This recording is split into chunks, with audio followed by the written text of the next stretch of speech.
Recruitments కూడా చాలా అన్యాయంగా చేశారు అధ్యక్ష. ఎందుకంటే రూల్స్ ప్రకారం పేపర్ నోటిఫికేషన్ ఇచ్చి రూల్ ఆఫ్ రిజర్వేషన్ అబ్జర్వ్ చేస్తూ అవుట్ సోర్సింగ్ కానివ్వండి లేకపోతే కాంట్రాక్ట్ సర్వీస్ కానీ తీసుకోవాలి అధ్యక్ష. కానీ ఆ గత ప్రభుత్వం ఏం చేసిందంటే న్యూస్ పేపర్స్లో నోటిఫికేషన్ ఇవ్వకుండా వెబ్ నోటిఫికేషన్ ఇచ్చేసి దాదాపు 60 మందికి కనీస అర్హతలు లేకోకుండా కనీస క్వాలిఫికేషన్ లేకోకుండా వారి నియామకాలు చేశారు అధ్యక్ష. ఈ 60 మందే కాకుండా ఒక 19 మందిని సాక్షి మీడియాలో పనిచేసిన వాళ్ళని, అదేవిధంగా ఐప్యాక్లో పనిచేసిన వాళ్ళని, ఐ డ్రీమ్లో పనిచేసిన వాళ్ళని కూడా ఇర్రెగ్యులర్గా రిక్రూట్మెంట్ చేయడం జరిగింది అధ్యక్ష.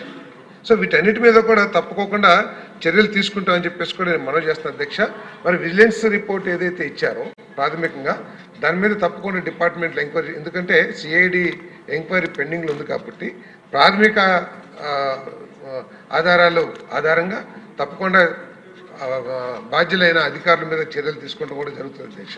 అదేవిధంగా జిఎస్టీది ఏదైతే డిపార్ట్మెంట్ టీడీఎస్ కింద రికవరీ చేశారో ఆ అమౌంట్ని ప్రభుత్వం జిఎస్టీకి చెల్లించింది అధ్యక్ష. తప్పకుండా జిఎస్టీ కట్టకపోతే జిఎస్టీ నిబంధనల ప్రకారం తప్పకుండా చర్యలు తీసుకుంటాం అధ్యక్ష. దానికి జిఎస్టీ డిపార్ట్మెంట్ ఏదైతే ఉందో, ఎందుకంటే ఎప్పుడైతే ఈ డిపార్ట్మెంట్ డిజిటల్ కార్పొరేషన్ 2% కట్టిందో వాళ్ళకి సమాచారం వెళ్ళిపోతుంది కాబట్టి అక్కడి నుంచి పేమెంట్ చేయకపోతే వారి మీద చర్యలు తీసుకుంటాం. అంతేకాకుండా ఈ డిజిటల్ కార్పొరేషన్ తరపు నుంచి కూడా మరి దాన్ని పర్స్యూ చేసి వారి మీద చర్యలు తీసుకుంటానికి కూడా ఆర్డర్స్ ఇస్తామని చెప్పేసి కూడా మనం చేస్తాం అధ్యక్ష. ఇదే మంత్రి గారు అంటే వారు అనేది ఏంటంటే సిఐడికి ఇస్తే మరి ఆయనకు తెలిసిన పాస్ట్ ఎక్స్పీరియన్స్ 15 సంవత్సరాలుగా అంతులేని డిలే అవుతుంది కాబట్టి మీరు ఏదైనా ఒక షెడ్యూల్ ఇచ్చి ఈ టైంలోగా అవ్వాలి అని చెప్పి మీరు అవసరమైతే వాళ్ళతో ఒక సమావేశం అయ్యి ఈ రకంగా ప్రశ్న వచ్చింది, సో మీరు టైం బౌండ్ అవ్వాలి అని చెప్పి మీరు ఏదైనా చేసి మళ్ళీ కొంచెం ఫాస్ట్గా అయ్యేలాగా. తప్పకుండా అధ్యక్ష. ఏదైతే జిఎస్టీకి సంబంధించి ఈ ఇర్రెగ్యులర్ పేమెంట్స్ సంబంధించి చెప్పారో వెంటనే డిపార్ట్మెంట్ చర్యలు తీసుకుంటానికి అధ్యక్ష ఆర్డర్స్ ఇస్తాము.